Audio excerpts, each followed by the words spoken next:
Biz deyт. Bizdi deyt 30 жылдан бeri ушундай кылып кидат жетип келатат, биз кидат жетебиз дейт. Biz хоп туура ошондой болот дейбиз дагы, кирип туруп бүт элдик партияны шайлайбыз деп айтышып атат. Каракулжа ошондой кыла аласыңарбы? Я. Ошол акча менен сатылганды токтоткуңар келеби? Ошо окшогон көпөстөрдү 2 жолу ошондой кылып кидат эткиле, үчүнчүсүндө келбей калат ушулар.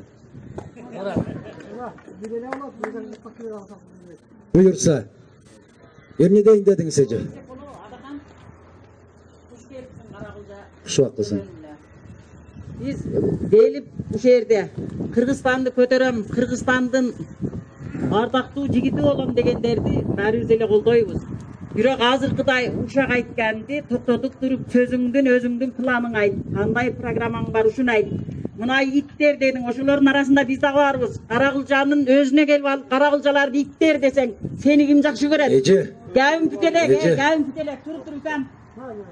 Sen ушуну менен 7-чи жолго келип атасың. Биз 6 жолу сени шайладык. Ошондо 5 жылдан болгондо 30 жыл депутат болдуң. Адахан, sen bir жолу биздин астыбызга келдиңби? Кечеги көй тоорусу башталганда. Мына Казакстан сенин кайын журтуң болот экен. 100 кабын алып келип, 10 килодан бөлгөнүңдө, анан ошого 2 килодан макарон, 2 килодан шакар, 2 литрден май кошуп туруп берсе, керек болсо жогорку кеңештеги өкмөт түзгөн көпчүлүк коалиция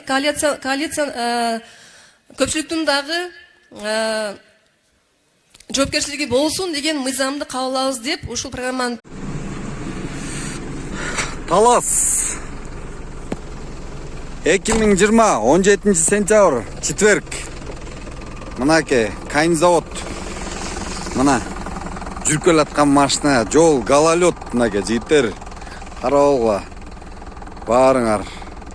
Сеп жолго зимний дөңгөлөктөрүңөр салып алгыла, жигиттер. Мынаке